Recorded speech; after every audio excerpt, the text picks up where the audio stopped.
आजकल देखते हैं ऐसा कि बहुत सारे लोगों में नेक पेन है, बैक पेन है, फ्रोजन शोल्डर की प्रॉब्लम है, घुटनों में दर्द है। तो ऐसे लोगों के लिए आप एक क्या सजेशन देना चाहेंगे कि थोड़ा और ध्यान रख सके हमारे व्यूअर्स भी उनका? तब उसके पापा जो है, उसके पापा और उसकी मम्मी जब क्लिनिक में लेके आए थे तो उनके पापा बहुत डिस्टर्ब थे, लेकिन उनकी मम्मा जो है, मम्मा को कुछ समझ में नहीं आ रहा था कि मैं क्या करूँ, इस लड़की को मैं कैसे संभाल सकूंगी। लेकिन आज जब भी मुझे मैसेज करते हैं, उसका वीडियो भेजते हैं, तो फिर मुझे अंदर से ही बहुत अच्छा फील होता है कि चलो, जिस पेशेंट में कुछ भी होप नहीं था वो पेशेंट अभी चलने लगी है, वो बेटी बोलने लगी है, वो बेटी चीजें उठा पा रही। रिकवरी में एक होता है ना कि खाते हैं जो वो आपके शरीर पे असर दिखाता है, तो न्यूट्रिशन क्या रोल प्ले करता है रिकवरी में? बेड रेस्ट पोजीशन में रहता है तब हमको उनको स्टैटिक टाइप्स के जो एक्सरसाइजेस रहते हैं वो बताना जरूरी है।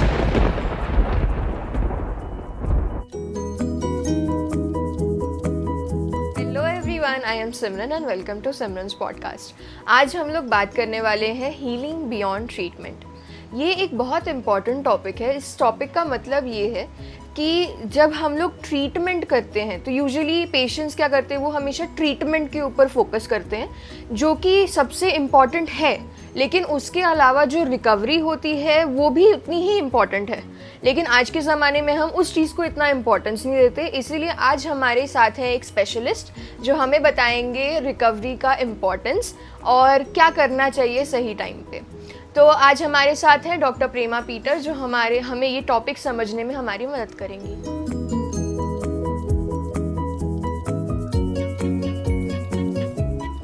Hello ma'am, welcome to our show. Hello Simran. तो आज कुछ सवाल है मेरे पास आपके लिए, तो हम स्टार्ट करते हैं अभी। तो मेरा पहला सवाल ये है आपके लिए कि हीलिंग बियॉन्ड ट्रीटमेंट, ये फ्रेज़ का मतलब क्या है एग्जैक्टली? ओके, ये जो फ्रेज़ है, इस फ्रेज़ में ही क्या है कि रिकवरी छुपी हुई है। हीलिंग बियॉन्ड ट्रीटमेंट मतलब क्या? देखो, रिकवरी के स्टेजेस रहते हैं। जैसे कि रिकवरी में फर्स्ट स्टेज क्या रहता है कि हम पेशेंट को एजुकेशन कैसे देते हैं, उसके साथ साथ उनको हम होप देते हैं। सबसे इम्पोर्टेंट बात, उनको फैमिली सपोर्ट कैसा है, और सबसे बहुत ही ज़्यादा इम्पोर्टेंट चीज़ मतलब इन फिजियोथेरेपी में कि आपको जो हम सिखाते हैं उसकी कंसिस्टेंसी आप कैसे रखते हो, उसके अनुसार आपकी हीलिंग चलती है। तो यही इस फ्रेज का मतलब है कि हीलिंग बियॉन्ड ट्रीटमेंट। तो जब हम फैमिली के बारे में बात करते हैं तो फैमिली एग्जैक्टली क्या रोल प्ले करती है रिकवरी के टाइम पे?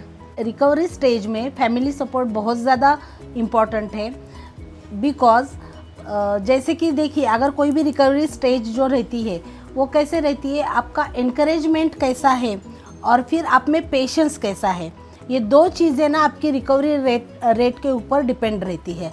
तो फिर जब ये दो चीज़ें हमको अपने परिवार से मिल सकती है तो फिर हमारा रिकवरी रेट डेफिनेटली बहुत अच्छा हो सकता है। तो इसीलिए family support is most important. और इसी रिकवरी में सबसे ज़्यादा फिजिकल सपोर्ट के साथ साथ साइकोलॉजिकल सपोर्ट भी बहुत ज़्यादा मैटर करता है।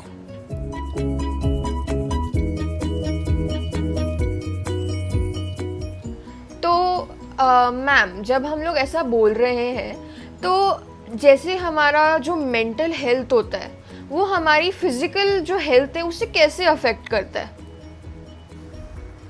मेरे हिसाब से mental health and physical health, ये दोनों जो चीज़ें हैं ये एक दूसरे से कोरिलेट है।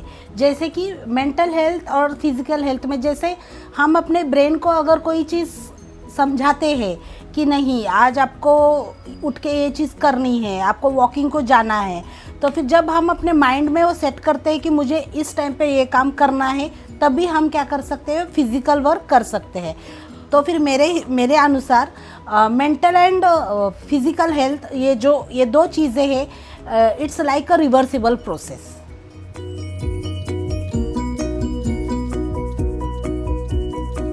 आपके हिसाब से फिजियोथेरेपी में सबसे बड़ा मिथ कौन सा है? फिजियोथेरेपी में एक्चुअली लोगों को क्या लगता है कि फिजियोथेरेपी मतलब बस एक एक्सरसाइज की प्रोसेस है या फिर वो बस मशीन लगाने की प्रोसेस है। बट फिजियोथेरेपी में ऐसा नहीं होता है। हम लोग पेशेंट का प्रॉपर असेसमेंट करते हैं, उनके अनुसार उनको ट्रीटमेंट देते हैं, और फिर जहाँ पे जिस चीज़ की ज़रूरत है जी। उस चीज़ के अनुसार हम उनको ट्रीटमेंट जैसे देते हैं। जैसे कि हम लोग उनका जो एबिलिटी है उनकी, जो कोई भी एक्सरसाइज करने की, या फिर उनको कैसे मोटिवेट करे, ये सब चीज़ें इंक्लूड फिजियोथेरेपी में होती है। तो फिर फिजियोथेरेपी बस इतने तक ही सीमित नहीं है कि जैसे कि बस एक्सरसाइजेस और मशीन्स, ये उसके आगे जाके है, क्योंकि ये आपके फंक्शंस को रिस्टोर करती है और आपको वो इंडिपेंडेंट कर। तो जैसे कि आपने अभी बताया कि सबसे बड़ा मिथ फिजियोथेरेपी में क्या होता है, तो वैसे हेल्थ केयर में सबसे बड़ा मिथ क्या है? हेल्थ केयर में सबसे बड़ा मिथ जो रहता है ना, वो बेड रेस्ट रहता है। Bed rest? यस, बिकॉज हर एक कंडीशन अलग रहती है, बट बेड रेस्ट जो रहते हैं वो प्रॉपर कंडीशन के अनुसार जैसे उसको गाइडेड करेंगे, तभी हेल्थ केयर वो सजेस्ट करते हैं कि आप इस कंडीशन में बेड रेस्ट लो। सभी कंडीशंस में बेड रेस्ट ज़रूरी नहीं होता है।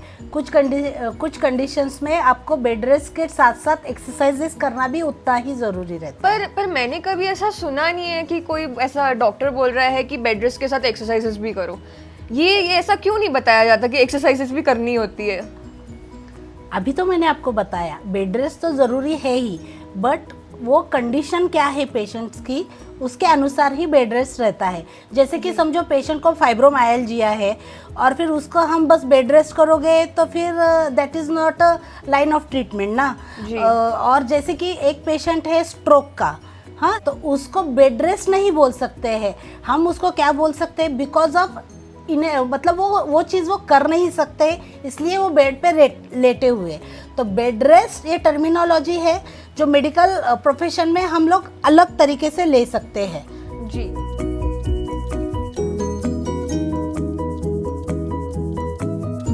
तो जैसे कि आप बता रहे थे बेड रेस्ट के साथ एक्सरसाइजेस करते हैं, तो यूजुअली वो एक्सरसाइजेस में क्या इंक्लूड होता है, मतलब किस टाइप की एक्सरसाइजेस होती हैं वो? एक्चुअली इस पोजीशन में ना हम लोग स्टैटिक टाइप के एक्सरसाइजेस करते हैं। एक्सरसाइज के 2 टाइप्स रहते हैं, स्टैटिक और डायनामिक। तो इसमें जब पेशेंट जब भी बेड रेस्ट पोजीशन में रहता है तब हमको उनको स्टैटिक टाइप्स के जो एक्सरसाइजेस रहते हैं वो बताना ज़रूरी रहता है। तो इसमें क्या होता है, उसमें बस पेशेंट की जो स्ट्रेंथ है वो स्ट्रेंथ बढ़ती है और उसमें पेशेंट की रिकवरी रेट अच्छा होता है। तो मैम रिकवरी में एक होता है ना कि खाते हैं जो वो आपके शरीर पे असर दिखाता है, तो न्यूट्रिशन क्या रोल प्ले करता है रिकवरी में? रिकवरी में न्यूट्रिशन बहुत बड़ा रोल प्ले करता है। जैसे कि हम सब लोग बहुत सालों से एक चीज़ सुनते रहते हैं कि खाओ पियो जियो सो, ओके। तो ये सभी जो टर्मिनोलॉजी है ना, ये सभी एक दूसरे से रिलेटेड है। जैसे कि हम लोग अच्छा खाना खाएंगे, जैसे कि हम लोग अच्छा इंटेक करेंगे, तभी क्या होगा, वो पूरा अपना बॉडी में, अपने डाइजेस्टिव सिस्टम से क्या होगा, पूरे बॉडी में स्प्रेड होगा। उससे क्या होगा, आपके मसल्स जो है मसल्स स्ट्रेंथन हो जाएंगे, आपकी नर्वस सिस्टम जो है वो आपकी नर्वस सिस्टम इम्प्रूव हो जाएगी। तो इसीलिए न्यूट्रिशन जो है वो बहुत ज़्यादा इम्पोर्टेंट रोल प्ले करता है आपकी किसी भी रिकवरी में, बिकॉज न्यूट्रिशन में सभी फैक्टर्स आते हैं, सभी एलिमेंट्स आते हैं, सभी विटामिन्स आते हैं, और हर एक विटामिन्स जो है वो अपने बॉडी के लिए ज़रूरी रहता है। इसके साथ साथ प्रोटीन्स की ज़रूरत रहती है। प्रोटीन जो है वो मसल के स्ट्रेंथ बढ़ाने में बहुत ज़्यादा काम करता है। कार्बोहाइड्रेट्स वैसे ही ज़रूरी है, और सबसे ज़्यादा ज़रूरी बात कि फैट जो रहता है ना, फैट उतना ही ज़रूरी रहता है। तो ये न्यूट्रिशन जो है, न्यूट्रिशन हर चीज़ का कॉम्बिनेशन है, जैसे कि vitamins, minerals, protein, fats, carbohydrates, ये हर चीज़ों में डिवाइड रहता है। तो फिर इसकी अच्छी जानकारी जो है वो आपको आपके डाइटिशियन बहुत अच्छे तरीके से दे सकते हैं।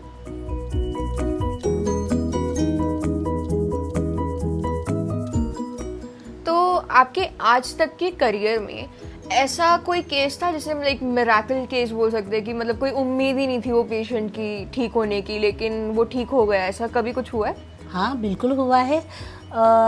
ये जो मैं आपको बताने जा रही हूँ ये एक रियल फैक्ट है।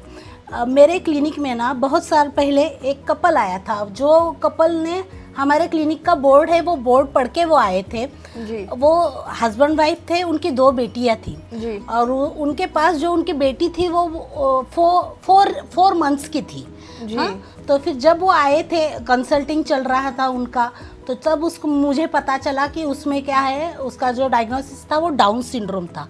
डाउन सिंड्रोम में उसका पूरा नेक का जो मूवमेंट था वो बिल्कुल ही एबिलिटी नहीं थी कि वो नेक होल्ड कर सके जी। और फिर उसका जो भी न्यूरोलॉजिकल सिम्टम्स है वो सब कुछ उसमें इन्वॉल्व थे। मम्मी पापा बहुत डिस्टर्ब थे, लेकिन क्या था वो हमारे क्लिनिक में ट्रीटमेंट लेने आए। उन्होंने जो हमने जो उनको बताया वो उन्होंने अच्छी तरीके से फॉलो किया और फिर अभी वो लड़की मेरे हिसाब से 5 इयर्स की हो चुकी होगी और अभी भी उनकी मम्मी उसके वीडियो बताती है। वो ना अच्छे से क्रॉलिंग कर सकती थी, ना कि नेक को होल्ड कर पाती थी, लेकिन जब उसका वीडियो देखती हूँ तब मुझे मन से बहुत अच्छा लगता है कि चलो यार यहाँ पे मैंने कुछ तो गेन किया है। तब उसके पापा जो है, उसके पापा और उसकी मम्मी जब क्लिनिक में लेके आए थे तो उनके पापा बहुत डिस्टर्ब थे, लेकिन उनकी मम्मा जो है, मम्मा को कुछ समझ में नहीं आ रहा था कि मैं क्या करूँ, इस लड़की को मैं कैसे संभाल सकूंगी।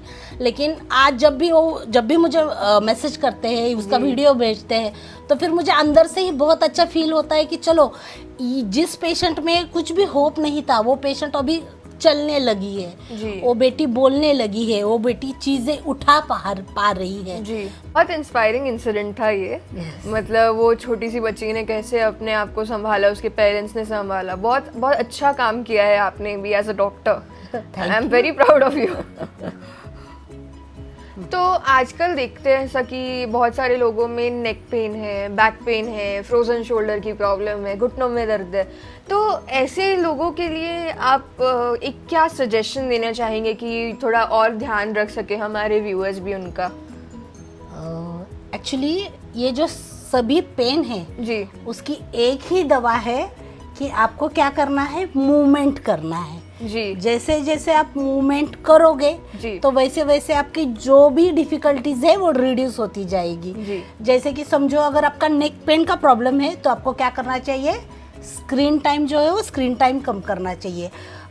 समझो कि आपको एंजाइटी हो रही है, किस चीज़ से डर लग रहा है, तो आपको क्या करना चाहिए, जो आपके मन में जो फियर है वो फियर निकालना चाहिए जी। और सबसे इम्पोर्टेंट चीज़ मतलब अच्छे से आपकी नींद होना बहुत ज़रूरी है जी। तो यही मैं बात सबको बताना चाहती हूँ कि मूव योर बॉडी। हाँ, जो आपका स्ट्रेस फैक्टर है वो स्ट्रेस फैक्टर कम कर लीजिए, अच्छे से खाए पिए और सबसे इम्पोर्टेंट सोना भी उतना ही ज़रूरी है जी।